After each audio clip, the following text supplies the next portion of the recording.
Ganda ng view.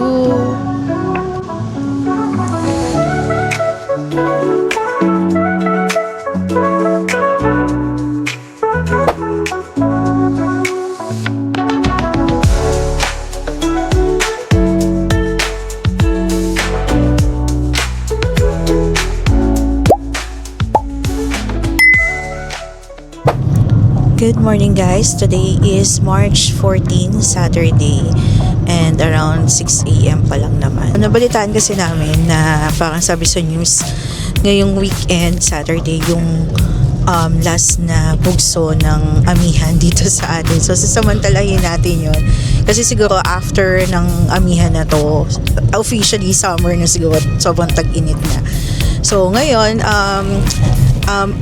tingin namin malamig sa Baguio, sa Tagaytay, pero hindi tayo pupunta doon dahil ngayon pupunta tayo ng Tanay, Rizal. Actually guys, dun sa Tanay nakapunta na rin naman kami ng ilang beses since taga Rizal naman talaga tayo.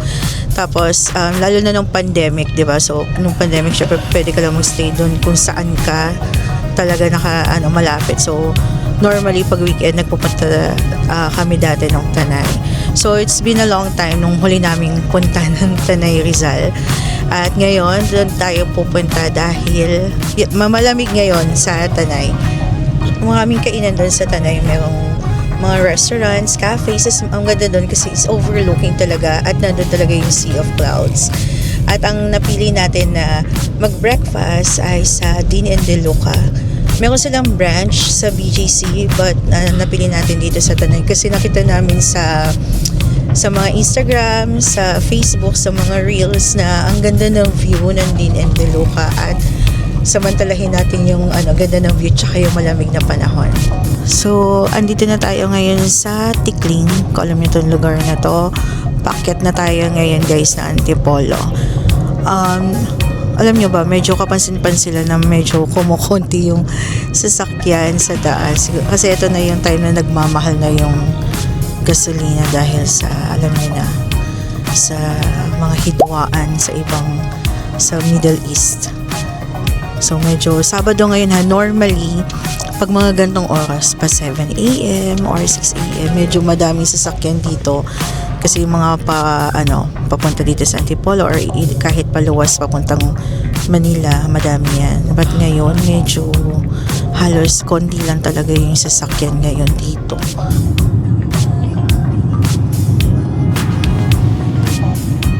Guys, nandito na tayo sa may bandang Robinsons Antipolo. Ayan kung nakikita nyo yan.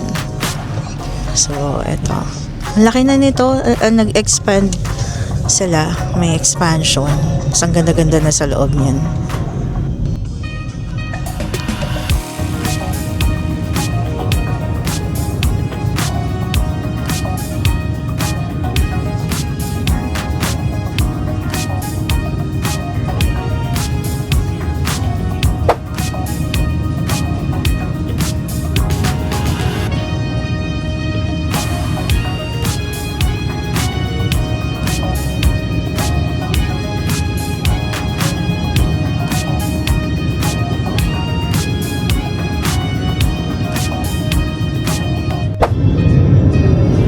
Guys, bilihan ng mga suman, kasoy.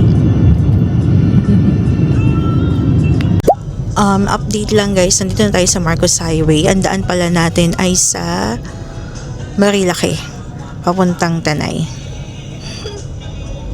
Ang ganda ng sikat ng araw, ang ganda ng panahon ngayon. Tapos kanina, nasa Pasig kami kasi sinundo namin yung tito ko. Ang lamig, sobrang lamig. So sana pagdating natin doon malamig pa. Kasi parang almost 7 a.m. na. Guys, so nakakita na tayo ng mga bundok dito. Yun di ba? Hindi na ulit tayo nakapasyal dito. Ang tagal-tagal na ng huli. Thank you, Lord. Marami pa rin nagbabike sa daan. Pero syempre nung pandemic, mas madami talagang bikers nun. Pero ngayon, sa ngayon madami pa rin naman talaga. Lawak ng daan dito. Antipolo na to, no? May Antipolo pa rin to, no? So Antipolo pa rin naman to.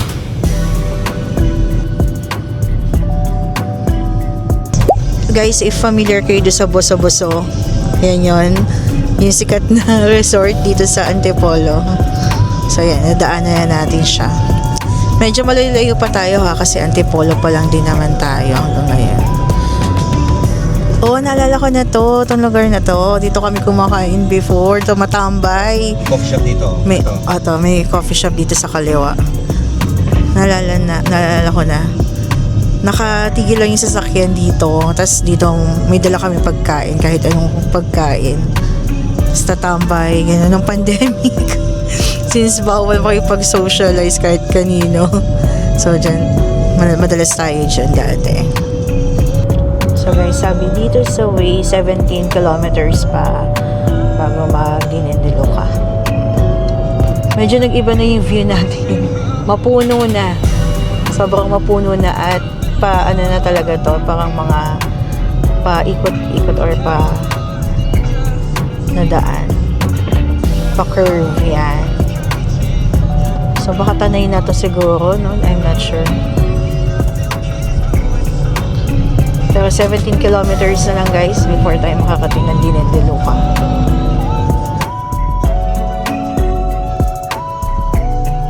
Ito na guys yung maraming accident dito sa banda na to, mga motor. Update lang guys, 4.5 kilometers na lang, nandun na tayo sa Dinendiluca. Guys, dito sa banda na to marami ng mga restaurants dito na may magandang view. So nakikita mo yung dadaanan na. Malapit na tayo, 3 kilometers na lang. Medyo cool ha, in fairness naman. Maaraw lang, pero ang hangin. Pero feeling ko pag wala ka sa arawan, malamig to.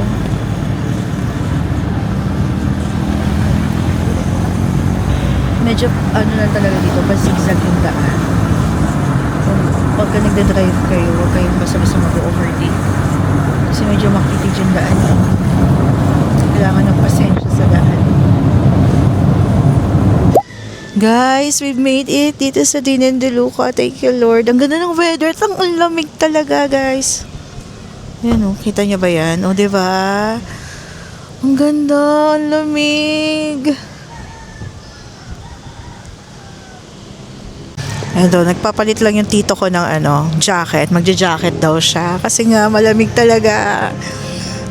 Ang ganda ng panahon. Maaraw, pero mahangin. Tapos, sobrang lamig pa.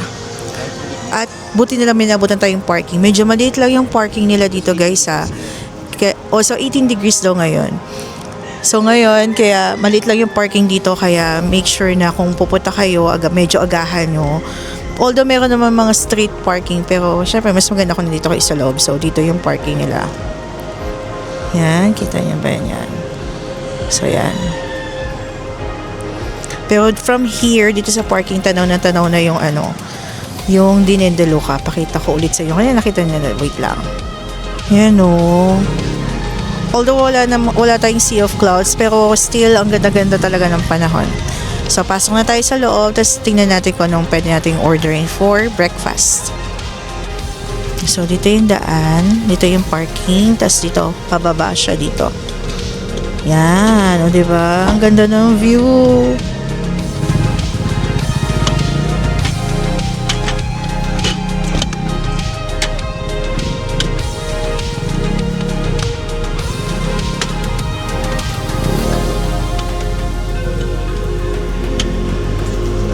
Diba? Parang Baguio lang. In fairness.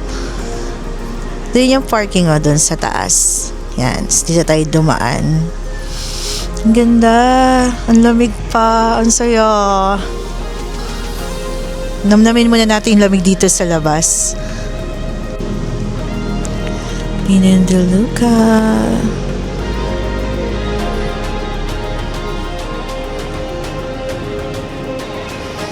Diba? Ang ganda. Nakapag-take na tayo ng picture. So, pasok na tayo.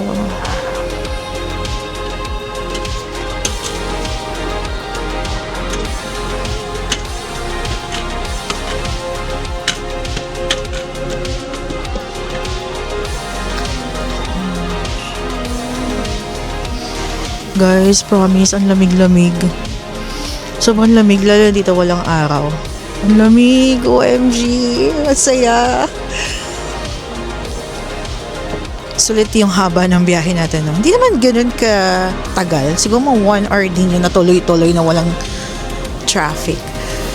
Pero yun nga, parang mga almost 30 kilometers siya from sa Tikling, mga ganyan siguro. May windmills daw dito guys, ayun nakita. Ako lang kung nakikita dito sa video, pero doon, banda. Diba? Ang ganda. Tapos may mga pine trees dito. Parang Baguio din yun, no?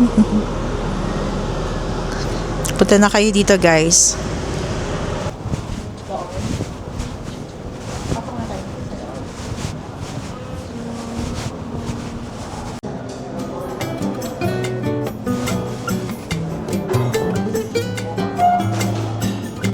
So, ito yung mga pastries nila. Salted egg croissant, honey glaze, may chocolate glaze, butter croissant. So, dito tayo ngayon sa labas. Kakain. So, dito tayo guys kakain sa labas. Kasi samantalin natin yung lamig. Sobrang lamig. Ang sobrang hangin. Tapos, ang ganda-ganda pa ng view. Kaya, dito tayo. Here's our table. Giniginaw daw yung tito ko. So, tayo. Guys, dito tayo pumwesto sa loob kasi sobrang hangin talaga sa labas at tinatangay na kami ng hangin. So, sabi ng staff baka mas gusto natin sa loob kasi yun nga, sobrang hangin. Order na tayo. So, ito yung menu nila.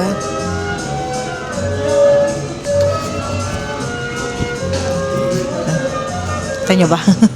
Okay, hindi. So, meron silang big breakfast, 550 pesos. Merong egg, fresh free-range egg daw to ha.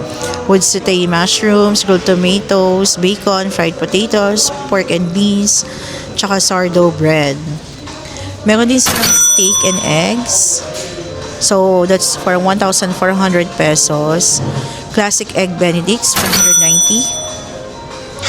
Pero marami pa rin sila dito mga fruits, toast, waffles, and pancakes. Nag-range siya ng mga 500 to 700. 520. So, omelette, nag-range ng 550 to 600. Pag sa mga, ba tawag dito? Sa mga espresso bar. So, ito yung mga coffee nila.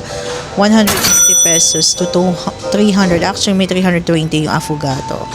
So, ganun yung range ng ano niya. So, meron sila mga smoothies, mga 350. 320 to 350. Milkshakes, 260 pesos to 280 pesos. So, yun. So, marami pa. May juice, fruities, mga Vietnamese latte, mga 290 to 50 yan. Mga ganyan. So, reasonable naman yung price. Medyo kind of pricey pero kasi din and look at us nandito ka pa sa gantong kagandang view, diba, sa Tanay. Guys, naka-order na tayo at lumipat tayo dito sa couch kasi sobrang init doon pag umaaraw. Grabe yung init dito. Pero ngayon yung walang araw naman ko kailang umalis. Pero di, umiinit talaga siya. Mainit dyan. So, yan. Diba, ang ganda. Dito yung sa baba. Yung kaninang pinasukan natin is sa taas siya. Tapos meron pala sila dito parang basement or ground floor. Tapos meron dito yung kusina nila. Tapos parang dito bar, no? Guys, andito na yung order natin. Dumating na at gutom na. So, ito na siya. Diba? Sa akin yung waffle, eggs, and bacon. So, yan siya. Tapos, ito yung kay Julius na big breakfast. Yan siya. Pareho sila ni Tito Lino, nung tito ko. So, meron siyang pork and beans ba to? Bacons, the sausage, tapos sourdough and egg. Scrambled egg. Tapos merong parang siya, mushroom. Yan. So, yan. Then, nag-sea salt latte, ice latte. Tapos ako ay Americano, Yung tito ko is, ano ba siya? Parang shake siya, na sea salt. Tapos medyo mahirap lang dito kasi pagka sa sofa ka, medyo mababa yung mesa, di ba? Pero okay lang yan. Doon kasi kanina, kumulimlim na naman. Makulimlim na naman banda doon. Kain na tayo. Thank you, Lord.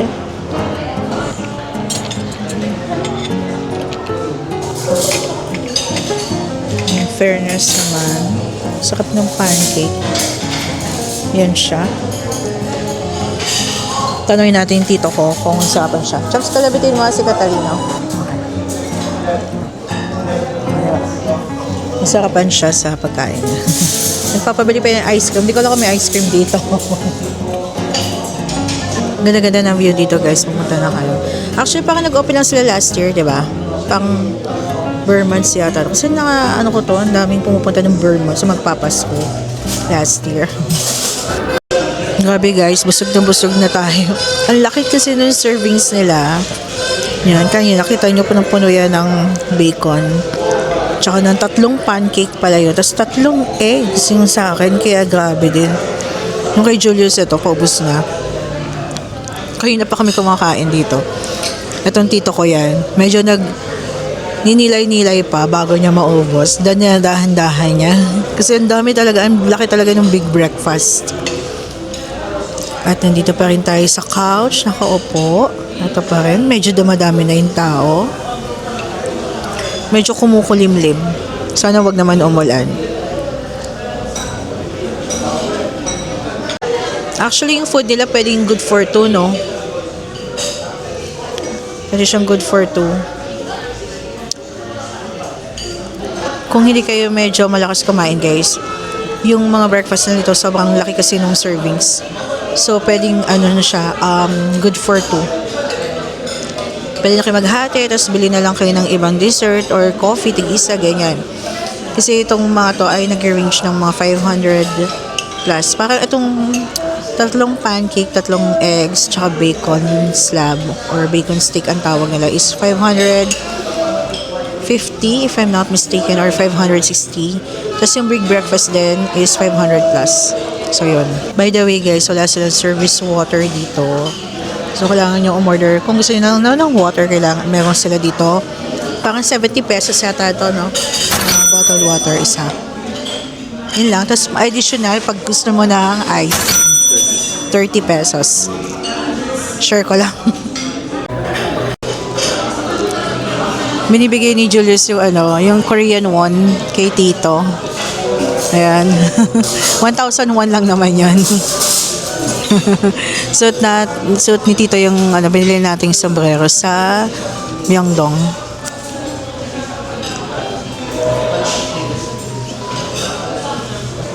Guys, bill out na tayo. Parang 9:30 na. So may senior discount tayo. Ang total bill natin ay 2,323. So, yung big breakfast, 550 each. Yung bacon and pancakes, 520. Salted caramel, 250. Caramel, 250. Ice Americano, 190. Tapos 2 bottled water.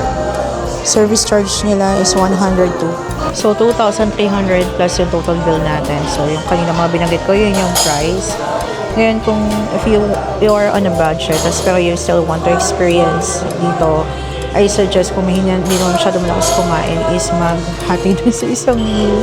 Kasi ako, parang pagkakita ko, so ang dami pala niya. Sana pala naghati na lang kami ng Julius sa isang meal.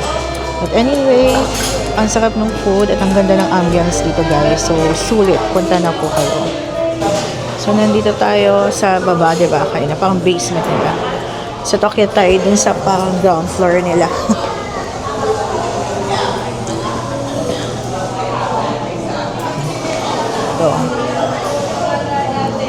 So, yung entrance.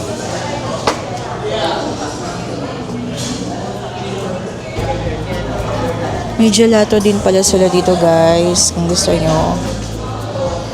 Tapos ito yung mga cheesecakes nila, cakes, iba't ibang cake.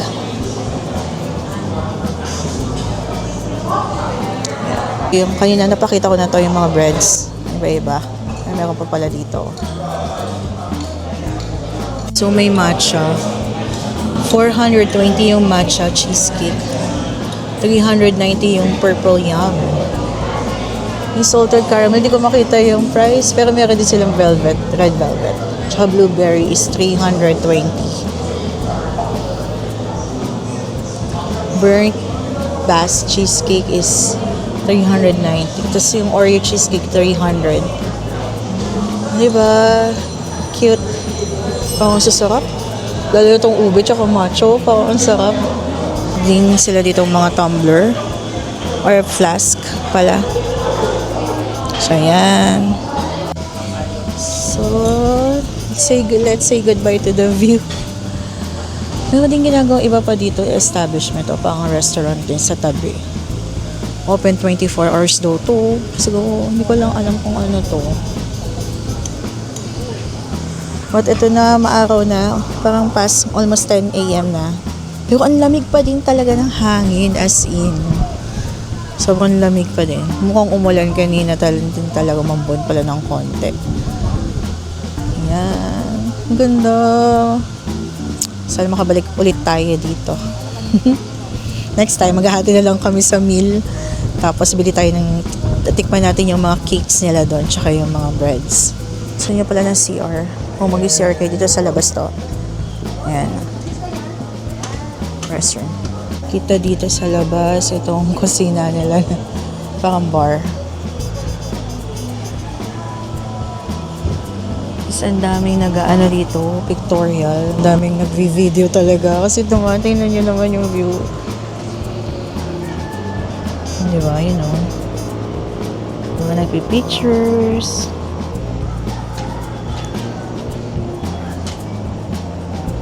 By the way guys, wala palang air condition dito sa loob, sa Dinian de Luca. So, hindi ko lang sure if pag summer, kung sobrang init ba.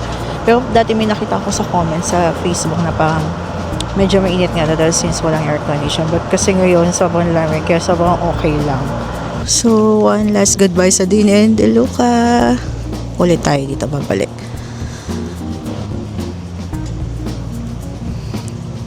Ganda lang dito, no? Ganda lang tumanaw dito, no? One last. Actually, may elevator sila. May elevator pala daw dito, guys. Yun. Yun na sa taas pala, yun, no? Dito, yan. Para sa mga PW. Para doon sa mga PWD. In fairness naman, very thoughtful. Bye! So, uwi na tayo, guys. Same lang naman yung dadaanan natin. Pabalik ng Taytay. So, Marilaki pa din at Antipolo. So, balitaan na lang namin kayo pag nandun na tayo sa malapit sa bahay.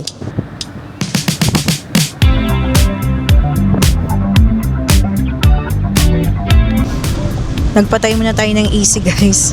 At nagbukas ng bintana para ito, by the way, ito yung Martise, ayan o. Ito yung mga sikat na ano dito napuntahan talaga So anyway, nagpatay muna tayo ng AC at ninamnam muna natin yung hangin since malamig din naman para na rin makatipid sa gas.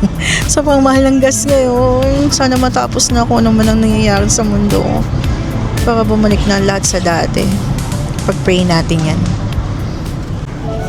So, yun lang guys for today. Salamat sa pagsama sa amin at sa panonood. So, sobrang na-enjoy natin ang Dinian de Luca dito sa Tanay. At last na amihan na yon for 2026. So, mag-aabang ulit tayo ng amihan pag sa darating na next year or tong mga bare months na to.